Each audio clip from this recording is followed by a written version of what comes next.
In our headlines on this Thursday afternoon, May 9th, President Yoon addresses members of the media in an unscripted press conference earlier this morning on a wide range of national, diplomatic, economic and social matters relevant to South Korea.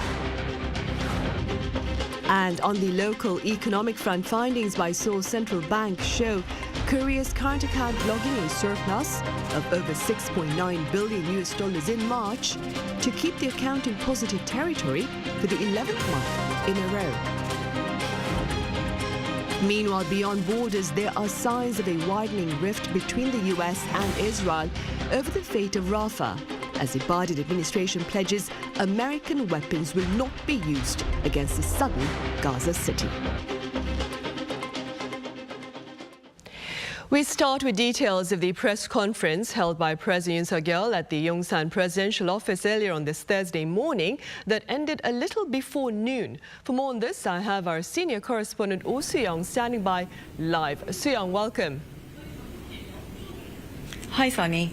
Right, let's begin with the president's remarks on his policy direction for the remaining 3 years of his term in office. Soo-young.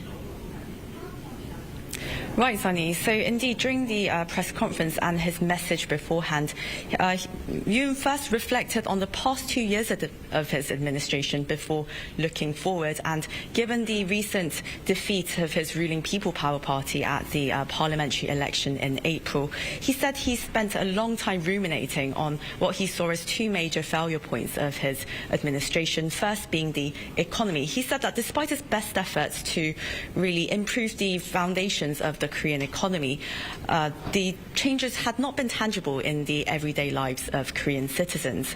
Also, he acknowledged that he had really failed to communicate his policies effectively to the Korean public and engage with them. So on that front, he issued another apology. Over the past 2 years of his administration, President Yoon has focused on making more long-term structural improvements, such as increasing the competitiveness of Korean businesses, particularly in new lucrative high-tech industries such as semiconductors, as well as reforming the labour, education and pension systems, known as his three major reforms, to increase Korea's productivity by removing inefficient practices. Going forward, Yoon said that he will open up an era of supporting the middle and working classes economically and socially. Still, Yoon made it quite clear that the direction of his policies will remain intact. The substance will remain the same, but his style of communication, though, that will change over the next 3 years. Right. So I hear the president also spoke of setting up a ministry to address Korea's dismal birth rate. Do tell us more. Right, that was something that was completely new in his message. President Yoon said that he would like to create a new ministry solely for the purpose of tackling the country's chronically low birth rate, which is expected to fall below 0.7 child per woman this year. That would be the lowest in the OECD as ever. And this new ministry, the minister in charge, he or she is also going to act as the Deputy Prime Minister for Social Affairs, and this would mean they would work on policies combining the fields of education, labour and welfare to create more integrated, comprehensive solutions. Right, and moving forward, so as expected, President Yoon had to navigate through some tough questions, if I may, on sensitive domestic matters, some of which are being addressed at the National Assembly, I believe.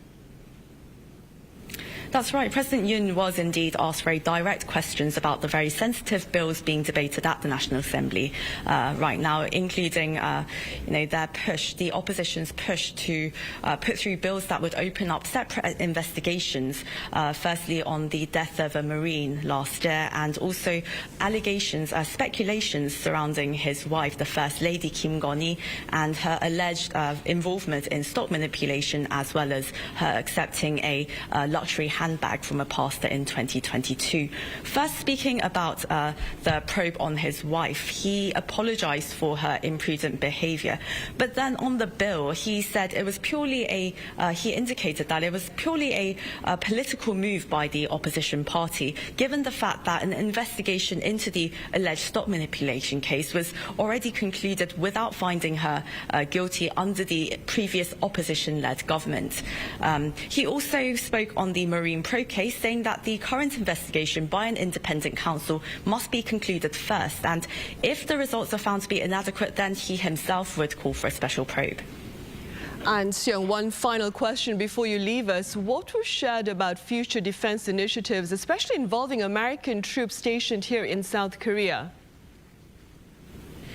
Right, so there were questions about former U.S. President Donald Trump, now the frontrunner for the Republican Party in the upcoming November race.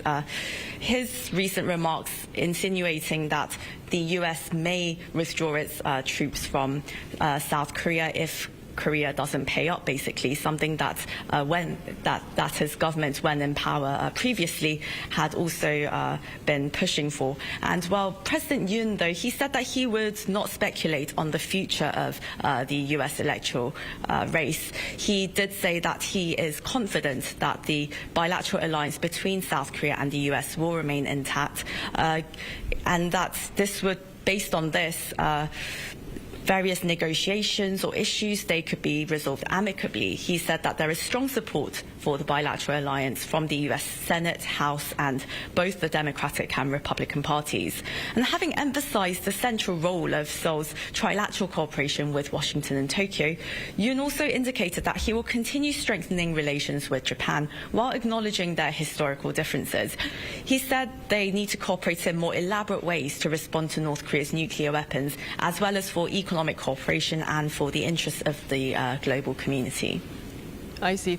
All right, Seong, thank you so much for that coverage. That was our Presidential Office correspondent, Oh Seong, reporting live from Yongsan. In other news, Korea's current account remained in the black in March with a surplus of almost $7 billion. Our correspondent Moon Hae-ryun has the latest numbers.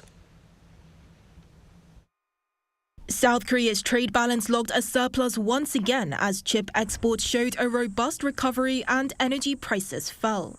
Preliminary data released by the Bank of Korea on Thursday show that the country's current account balance came to $6.93 billion in March. This is the 11th month in a row for the account to be in the black, following a surplus of just over $6.8 billion in February. With this latest data, the current account balance in the first quarter of the year recorded $16.84 billion in total, a notable rebound from the negative figures seen in the first quarter of 2023. The goods account tracking imports and exports experienced a surplus for a year as semiconductor exports jumped by over 34% compared to the same month last year. Goods exports centered around chips and IT products rose for 6 straight months, while goods imports, with raw materials such as oil, gas and coal, continued to decline. Data also show that outbound shipments of electronic goods increased by around 21% year-on-year, while exports of chemical goods dropped by over 11%. Another key reason the goods account maintained a surplus was lower import cost of raw materials due to falling energy prices. The value of gas imports, for one, fell by nearly 38% on year, and the value of coal imports dropped by more than 40%.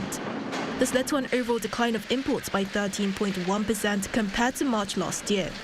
However, the services balance, which includes earnings and spending on overseas trips and transport, was in the red by $2.43 billion. The travel sector in particular recorded a deficit of $1.07 billion, but that's lower than the previous month's tally, which the BOK explained as more overseas travelers visiting the country.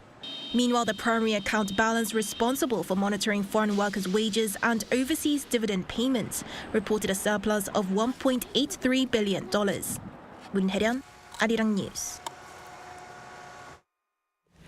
Korea's household debt to GDP ratio fell below 100% for the first time in over 3 years during the first quarter. According to the Institute of International Finance, the ratio stands at 98.9%. Researchers there are linking the fall to 3 years of tight monetary policy. Still, they point out Korea ranks #1 in terms of household debt relative to GDP among 34 countries. Corporate debt, meanwhile, was 1.2 times higher than GDP in the first quarter. Meanwhile, the government is exploring the option of permitting doctors with foreign licenses to practice medicine here in Korea during times of severe healthcare vacuum. Our Choi Soo-young covers this intention and the response from the local medical arena. The medical dispute in South Korea is reaching a crisis point. The health ministry announced on Wednesday that it plans to allow doctors with foreign licenses to provide medical services here. But this will be limited to when the healthcare alert level reaches serious as it is now due to the walkout. The ministry gave official notice of a revision to the medical law, stating this was to address the shortage of doctors that is creating a healthcare gap.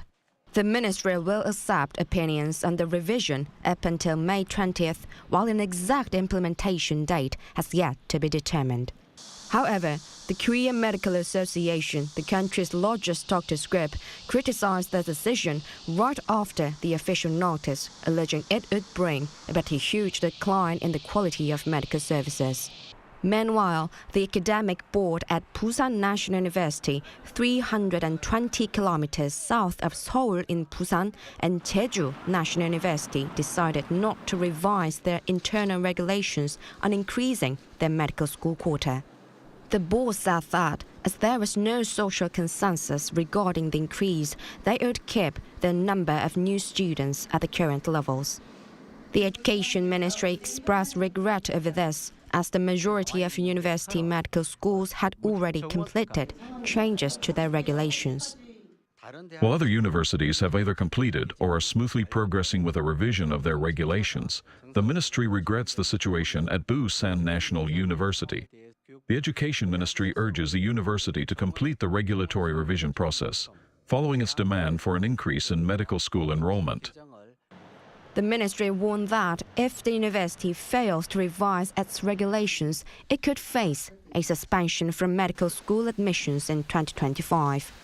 The medical crisis is growing as the collective walkout by trainee doctors to protest the government's plan to increase the number of new medical students has lasted for almost 3 months. The medical authorities are concerned that there will be a shortage of new specialists next year, as junior trainee doctors won't be able to finish their training and take specialist exams the following year if they are absent for more than 3 months. The authorities said around May 20th is the deadline for these doctors to return to their hospitals. Choi Soo-hyung, Arirang News. Indonesia has asked for a substantial cut in its share of cost for a joint fighter jet development endeavor with South Korea. Our defense correspondent Choi Min-jung has more. South Korea seems likely to accept Indonesia's recent proposal to cut back its financial contributions to the joint KF-21 fighter jet development project. The two countries had agreed to jointly develop the KF-21 from 2015 to 2026, with the South Korean government covering 60%, the manufacturer Korea Aerospace Industries contributing 20%, and Indonesia contributing another 20%. The expected total amount in investment was approximately 8.1 trillion won. However, Indonesia has offered to cut its payment to about a third of the original amount. This means instead of 1.6 trillion won or $1.2 billion due by 2026, the Indonesian government would only pay about 600 billion won. We are reviewing measures in line with our national interests, considering the timely development of the KF-21 fighter jet, the impact on defense resources, and defense industry exports. The Defense Acquisition Program Administration explained that the offer would be accepted under the condition of providing Jakarta with fewer technology transfers. If the proposal is approved, South Korea will need to secure an additional 1 trillion won or $732 million. However, the agency said the amount has been reduced by half through cost reductions that were made during the development process. The decision is set to be finalized in late May to prevent any delays in the jet's development project. Indonesia's commitment to the project has long been questioned as it missed payment deadlines, contributing just around 300 billion won so far. The proposal comes amid an ongoing probe into alleged attempts by Indonesian engineers to steal the jet's technology from Korea Aerospace Industries. Choi Min-jung, Arirang News.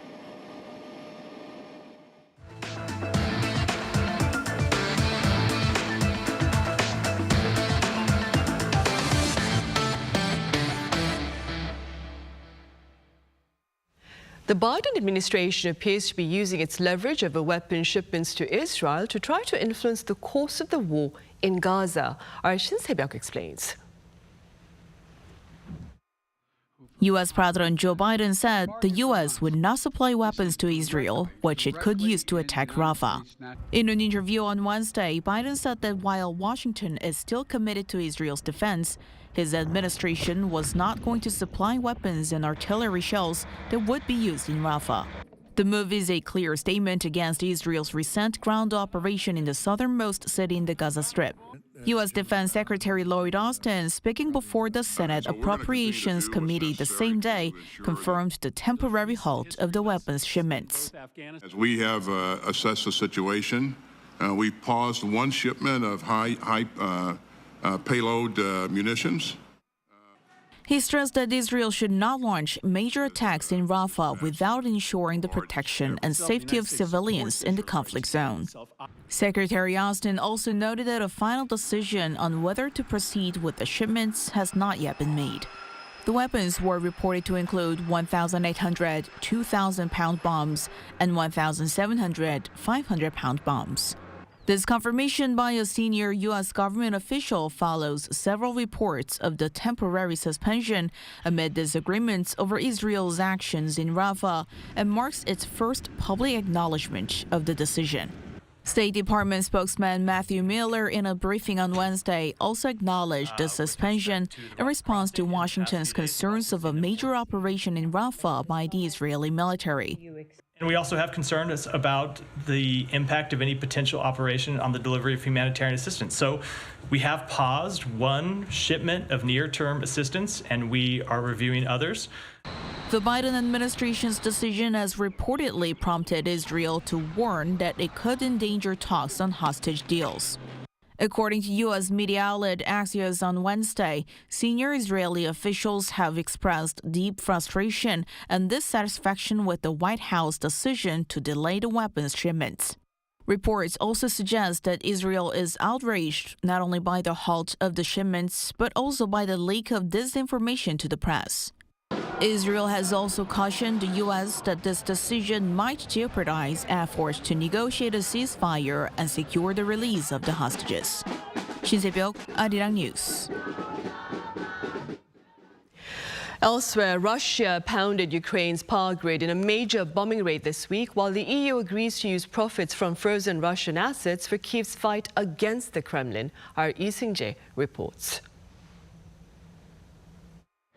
A day before Russia's Victory Day, celebrating the Soviet Union's victory over Nazi Germany in 1945, its military conducted its largest attack in weeks against Ukraine. The Russian military carried out massive attacks on Ukraine's energy infrastructure on Wednesday, using 55 missiles and 21 drones launched from either Russia or Russian-controlled areas. The attacks targeted power generation and transmission facilities in 6 regions of Ukraine. The overnight attacks resulted in at least 3 civilian casualties, as Russia's military continues its recent attempts to paralyze Ukraine's energy system. Meanwhile, ambassadors of EU member nations on Wednesday agreed to use windfall profits from Russian central bank assets frozen in the bloc to further aid Ukraine's defense. According to Reuters, citing EU diplomatic sources, the bloc will use some $300 billion of Russian financial assets that the G7 countries froze in 2022 over Moscow's invasion of Ukraine. Upon approval of its legal text, 90% of the proceeds will go into an EU-run fund for military aid for Ukraine, while the other 10% will support the war-torn country in other ways. The decision comes despite Russian officials last month threatening the West with a severe response and endless legal challenges if the frozen assets are touched. Lee Seung-jae, Arirang News. North Korea's Kim Jong-un has sent another letter to his Russian counterpart Vladimir Putin, this time to mark the Soviet Union's victory over Nazi Germany in World War II. According to the regime's official newspaper, the Nodong Shinmun, on this Thursday, Kim voiced his unwavering support of what he described as Russia's sacred cause to protect its sovereign rights. This latest letter follows a similar one earlier this week to congratulate Putin's 5th inauguration into office. U.S. trade authorities may decide to either reject or restrict any smart vehicle technology related to China over its potential risks to American security interests. Our Jong-un has more. On Wednesday, U.S. Commerce Secretary Gina Raimondo issued a warning that the U.S. could potentially ban the use of Chinese technology in connected cars, which are smart cars linked to surrounding networks. Raimondo cited security threats, as the technology requires the collection of large amounts of data of not only personal users but also information on U.S. infrastructure. She said that the most extreme action would be to completely ban Chinese connected vehicles in the United States, but there could be mitigation, including implementing safeguards or new tariffs. Without detailing a timeline, she said that the department needs to digest all the data before making a decision. In February, the Biden administration ordered a probe into electric vehicles made in China to investigate whether imported connected vehicles pose a national security threat, naming 6 countries, including China, as foreign entities of concern. The Commerce Department responsible for conducting the investigation said it would review public comments that were due by April 30th. According to the U.S. Department of Commerce's Federal Register, the South Korean government filed a letter of opinion on April 30th. The letter requested a more precise definition of connected cars, saying that the current definition was too broad. The statement also said that the uncertainties of the potential regulatory policies and timing of its implementation could lead to significant burdens on the industry. The Alliance for Automotive Innovation, a trade group representing most major automakers around the world, also submitted a letter on April 30th, saying that while the automakers are committed to appropriately minimizing risks related to Chinese design systems, it would be very difficult to find new suppliers for their existing hardware and software components. Jong-un, Arirang News.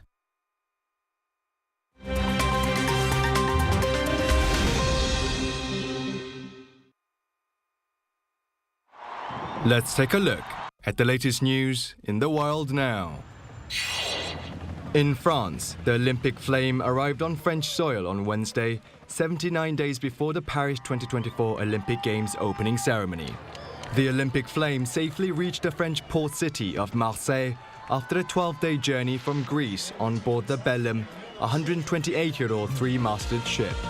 French swimmer Florent Manadou, who won gold in the 2012 Olympic men's 50 meters freestyle, was given the honor of being the first torchbearer on French soil. Manadou then handed over the torch to Paralympic athlete Nantenon Keita, a 400 meters gold medalist at the 2016 Rio Games. Marseille-born rapper Jules then lit the cauldron in front of around 150,000 people, signaling the start of the Olympic torch relay celebrations, which will continue until the start of Paris Olympic Games on the 26th of July. A Boeing 767 cargo airplane landed at Istanbul airport on Wednesday without its front landing gear, dragging its nose on the tarmac. The Turkish Transport Ministry said authorities have launched an investigation while no casualties were reported. The FedEx Airlines cargo plane was doused with firefighting foam as it came to a halt on the runway after sparks and smoke were seen from the nose of the plane dragging on the tarmac. The plane flew in from Paris and reportedly informed Istanbul Airport's control tower that its front landing gear had failed to open. The Turkish Transport Ministry said in a statement that the cargo aircraft landed with guidance from the control tower. FedEx said they would provide additional information as it is available. The aircraft in the incident was less than 10 years old. The Garrick Club, London's historic private members' club, voted to allow women to join for the first time since it was founded in 1831. Members of the all-male gentlemen's club reportedly voted on Tuesday on whether to allow women to join, and almost 60% of those present were in favor of doing so.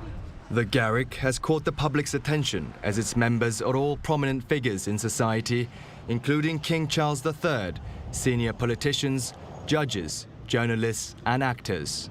Previously, in 2015, a vote was held to consider the acceptance of female members, but it was rejected at the time.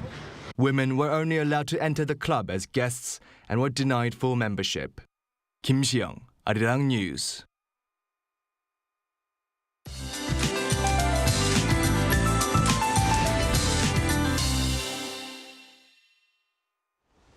Good afternoon. While temperature swings continue today in most places, southern parts of the country had single-digit morning temperatures, but highs are rising rapidly to the 20s, going up 1 to 9 degrees higher than yesterday. And those in Gyeongju could notice gaps of about 20 degrees Celsius today. Sunny skies expected nationwide with stronger UV rays for southern regions in Jeju Island. Have your sunglasses and a hat ready to protect yourself from the strong UV rays. The capital area should be as mild as yesterday at 21 degrees. Daejeon, Chuncheon, Gwangju will see a high of 23 degrees Celsius. Again, there's a big rise in highs for southern regions at 22 degrees in Busan. Air quality will be decent nationwide. Then pleasant late spring weather is expected for Friday, but nationwide rain is in the forecast for this weekend. But sunny and warm weather is in store for next week as the roses start to bloom. With that in mind, let's take a look at the international weather conditions.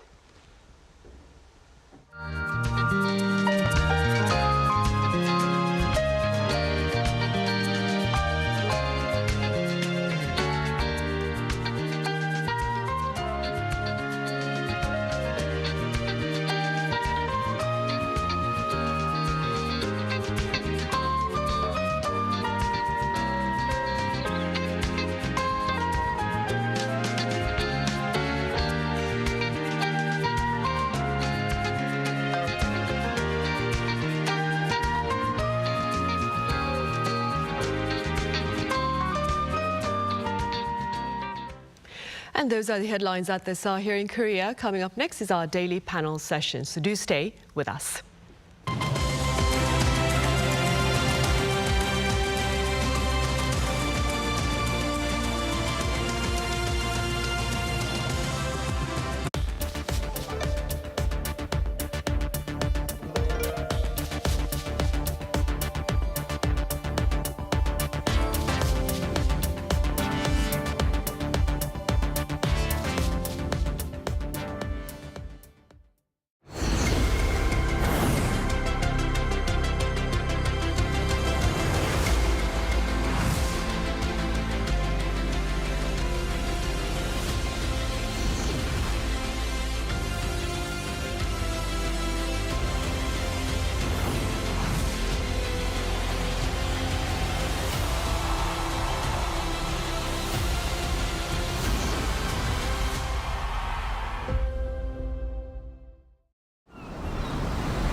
I'm uncontrollable.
Lotte takes a new leap beyond its boundaries. Our change will lead to better lives for all. New Lotte, the power of a better world. New today, better tomorrow. Lotte. Welcome.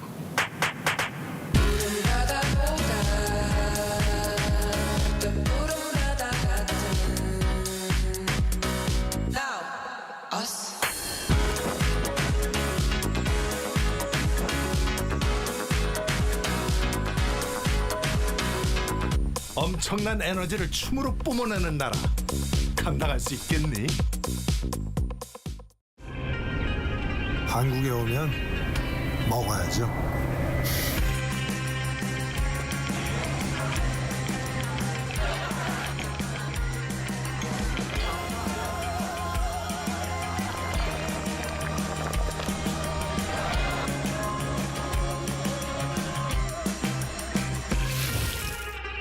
먹어도 끝이 없는 나라. 감당할 수 있겠니?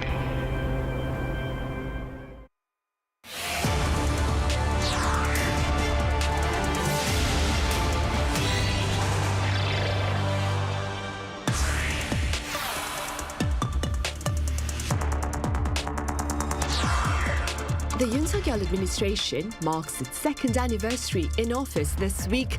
And in this edition of Issues and Insiders, our foreign correspondents touch upon this occasion and more. Welcome to Thursday's edition of Issues and Insiders. I'm Min Sun-hee.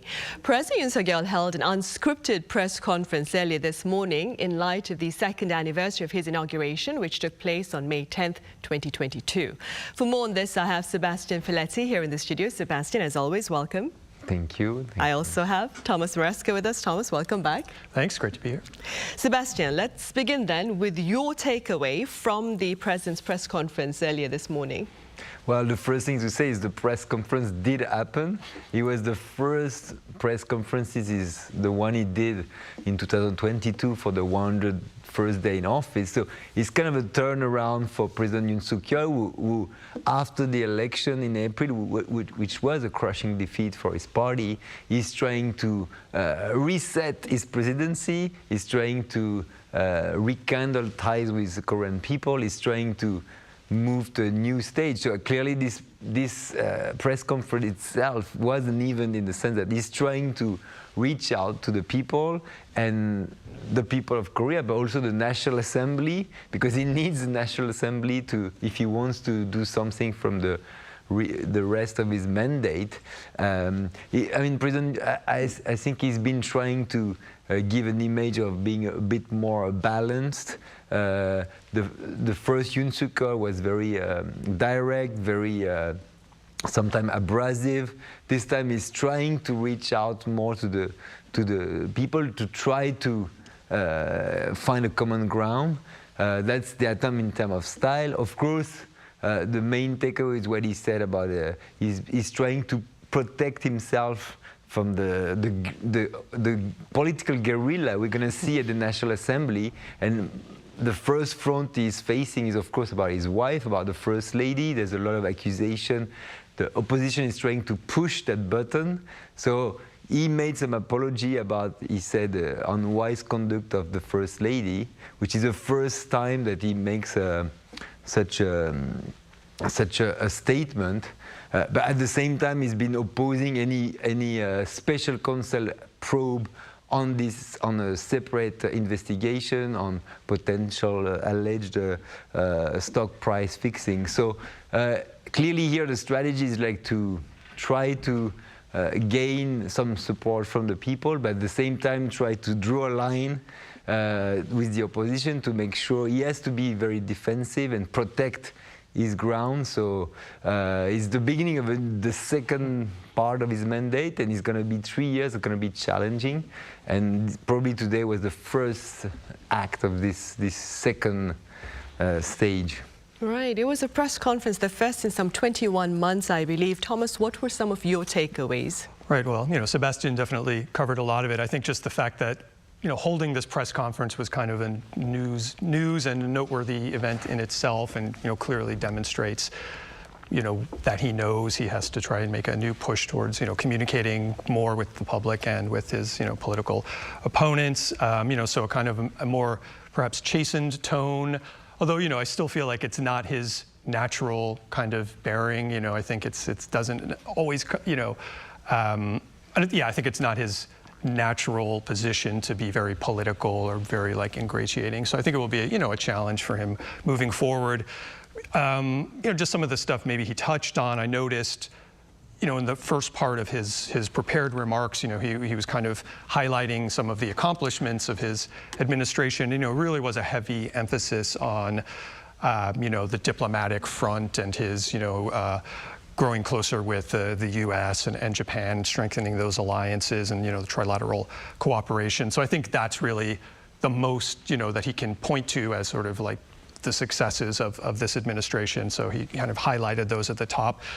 Addressing maybe the low birth rate issue is another thing that stood out, and this idea of actually forming a ministry to address that is, maybe another key line from this speech. But otherwise, as Sebastian mentioned as well, he addressed the scandal or the corruption potential probe around his wife with this Dior bag thing. So he had to bring that up. I mean, I think, and we'll see what what happens going forward. Right, we will see. Sebastian, the Yoon Suk-yeol administration has been in office for the past 2 years now. That being said, from a scale of 1 to 10, with 10 being the highest score, what would you give the administration with regard to its efforts to deal with North Korea? Right, that's always very challenging to play with numbers, but I think I would say, of course, if you look at the way you strengthen deterrence, you get closer to the U.S., to Japan, you could give a very high mark. You could say he's going to 8 to 10. But if you're looking at engagement, we are close to 0. So maybe in total we are more, I would say, around 5. Because the big question is here, I mean, President Yoon Suk-yeol is clearly departing from his previous conservative predecessor. Because, he's clearly strengthening the alliance with the U.S. and he's showing a very firm line, but he hasn't shown any appetite for dialogue with North Korea, even though he said in the press conference that he's open, but it sounds very rhetorical. And if you look even like President Park Geun-hye or President Lee Myung-bak, even though they were advocating a very firm line on North Korea, there was still some back channel.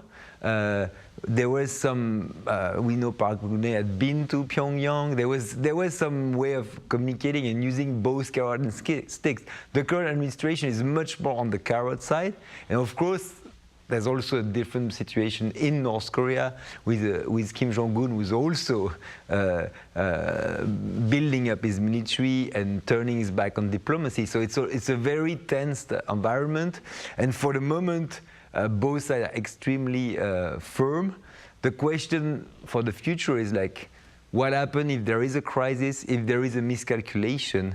When you are in such a firm position, there's very little room of maneuver in case of crisis for the administration to find a common ground. So I would say that's the big question is in case of crisis, what happened? And second, is there any chance at some point to talking again with North Korea? Is there any plan B? Does they have any channel to talk to Pyongyang if needed? So with regard to efforts to engage North Korea, Sebastian will give the administration a 5. But with regard to engaging with the broader diplomatic community, he's going to give the administration a score between 8 and 10. What about you, Thomas?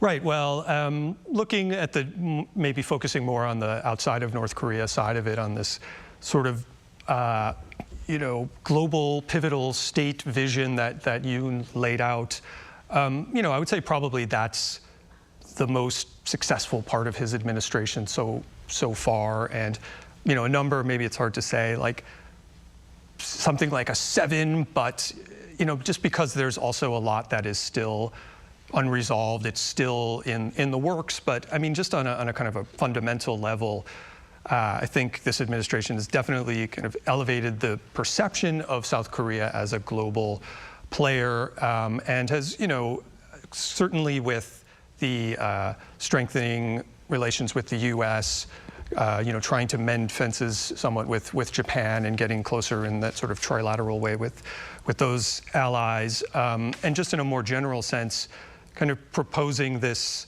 sort of aspirational vision of what South Korea stands for in the world, and having a kind of a value-driven approach to diplomacy, focusing on freedom, human rights, rule of law, that sort of. I mean, that's a very clear vision that's been laid out, and I think the willingness to go out and spread that message and to really engage, not just with traditionally with like Washington, but I think Yoon has really been all over the world, sort of selling this message, and has strengthened some at least presence in places like the EU, or in areas that Korea has not.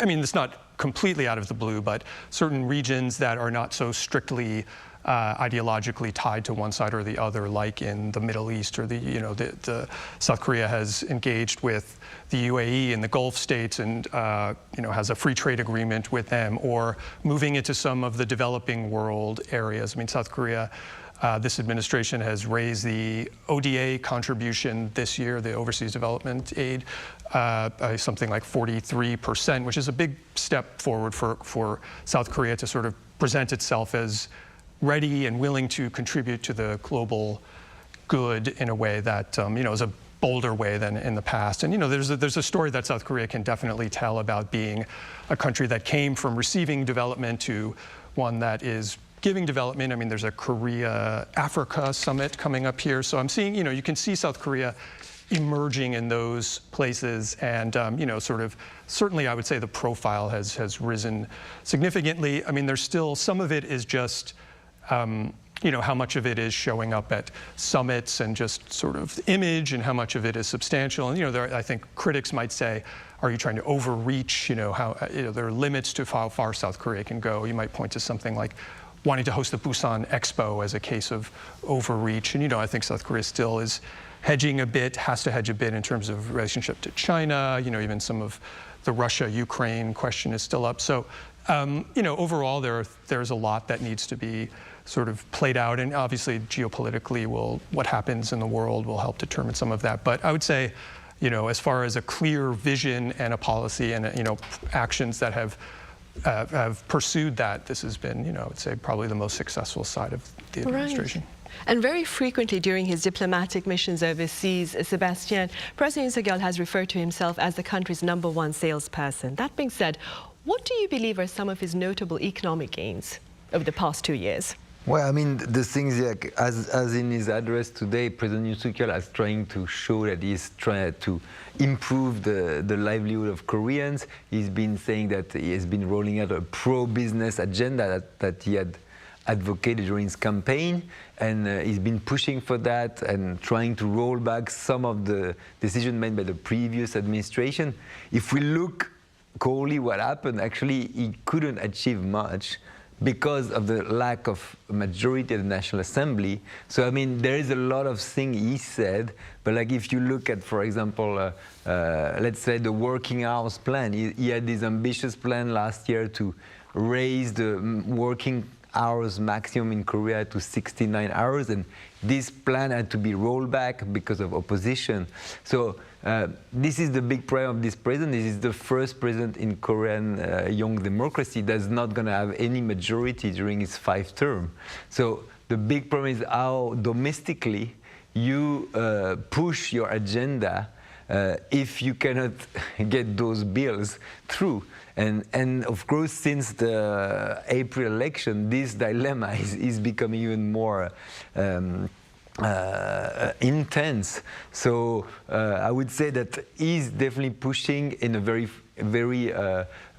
forceful way, and we've seen also on the doctors front, he's been trying to raise dramatically the number of doctor admission, and this struggle is still ongoing. So we can see there is a strong will, but there's also strong resistance, and this is the big question mark for the next 3 years for him domestically. What can he achieve? And to do that, he's going to need to find some compromise with the opposition. which is a political game, which is a tactical game, which is a complicated game for a president that cannot run again. Right. As Sebastian mentioned, the prolonged medical walkout, Thomas, remains a domestic agenda that needs to be tackled by the Yoon administration. That being said, what other agendas on the domestic front remain to be addressed by the Yoon Suk-yeol administration? Right. Well, really, all of the issues that led, I think, to such a kind of resounding defeat in the midterm elections are still hanging over this administration. And you know, from just economic challenges, you know, sustaining or kind of boosting economic growth is going to be a question. You know, just prices. I mean, food prices was a massive, you know, sort of touch point in the run-up to the election. Sort of the questions, you know, which some of those are not necessarily only, you know, unique to South Korea, but you know, the housing cost has been a, you know, just an issue that has bedeviled this administration, the previous administration, and so, you know, questions of how to get that market you know, sort of under control is very much up in the air. The medical strike, as you talked about, and, you know, doing all of this within this, you know, just deeply polarized political climate is a challenge. I mean, most of the major reforms on the domestic front have really not made much headway in any of them. I mean, it was labor reform, education reform, pension reform, you know, and it's been just a big challenge with already the opposition in power. And I think also, you know, you could say that there hasn't been a tremendous amount of clarity as to some of those agendas, you know, something like the labor reform, like you mentioned, the sort of raising the working hours, then kind of having to pull that back. I think with education, it was something, you know, changing the collegiate exam, but then that sort of didn't quite pan out the way that it was planned. So I think there's been a lack of clarity in just what he's really trying to sell. I mean, clearly, I think generally speaking, yes, it's been more of a private enterprise, free market approach to you know, stimulating the economy, but that's going to be you know, really difficult on a lot of fronts to get domestic policies across. So can he work with the opposition, or what areas can they agree on? I mean, even the medical reform, I think, had kind of more widespread public support than some of the other issues, but it's kind of has not worked out in his favor. So, yeah, there really are a lot of challenges. I mean, they're not only unique to Korea necessarily, but you know, certainly the birth rate too, and the sort of demographic challenges ahead, as he mentioned in the address today, I mean, are also just a really kind of red light blinking, you know, for the future. That. Right, and speaking about challenges, Sebastian, some claim also on the diplomatic front, the Yoon Suk-yeol is looking ahead at a few challenges, especially with regard to better engaging its regional partners such as China. We have a trilateral summit coming up later this month. What are your thoughts? Yeah, exactly. I mean, as Thomas said, there was a lot of, I mean, this administration has advocated a very clear line and much more aligned with the US and with Japan. And the Washington Declaration, for example, was definitely a success to get for a current president. But now I think the coming years, the big challenge is how you deal with the consequence of this alignment. We know that South Korea always tried to balance the relationship between the US and China. And of course, this shift, this clear shift toward Washington is endangering the ties with China, also economic ties, diplomatic ties, and still China and Korea have a huge economic relationship. Korea cannot afford to ignore China. So the big challenge ahead is to balance this in a much more tense geopolitical environment. I think that's a key challenge. And the relation with China, there will be this summit, but we still don't know if President Xi Jinping will ever visit Seoul, even though we hear about it, but it's been constantly postponed, which shows the friction. And beyond the region, also the challenge, the US is going to ask South Korea to engage more on sensitive issues like the Taiwan issue, democracy. All these things are much more sensitive. That's kind of out of the comfort zone for South Korea. South Korea has always tried to avoid those hot spots, but increasingly by aligning with Washington, they're going to be pushed to take a stance on that. And then finally, I would say, also beyond Asia, Europe, Ukraine, we know that South Korea has been developing ties with Eastern Europe, with Poland, weapons deal. But we know also the North Korean issue is connected now to Ukraine through the munitions sent by North Korea. So the two Koreas are drawn into the Ukraine-European security quagmire, and that, of course, offer opportunities, including in terms of defense sale, but also risks of backfire. We know that Russia is not happy about it. Russia is increasing the pressure on South Korea. So I think that's also one of the challenges ahead, is like, how are you going to have to deal with the consequence of your choices you made, the bold choice that were signaled by Thomas.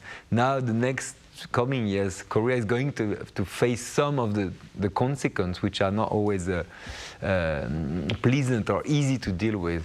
Right. Well, that is what the administration will have to deal with over the next 3 years then. All right, Sebastian, as always, thank you very much for your time and your thoughts. Thank you very much. And Thomas, thank you very much for your insights. Thanks.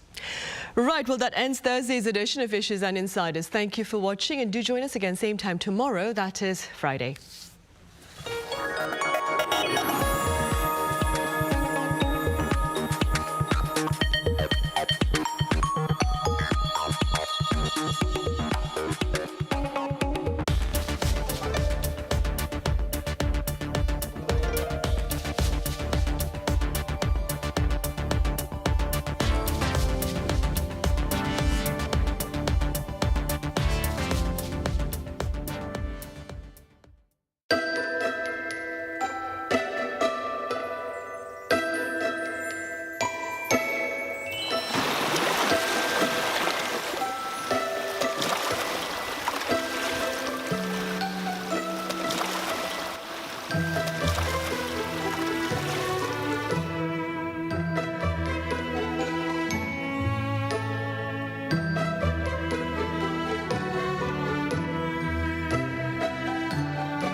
Stories on site. From Korea to the world, and from the world to Korea. We ask questions every day that could change the world. Taking news a step further, Arirang News. You're watching Arirang News. You're watching Arirang. 없어져도 괜찮아 여기서 만나가고 싶을 거야.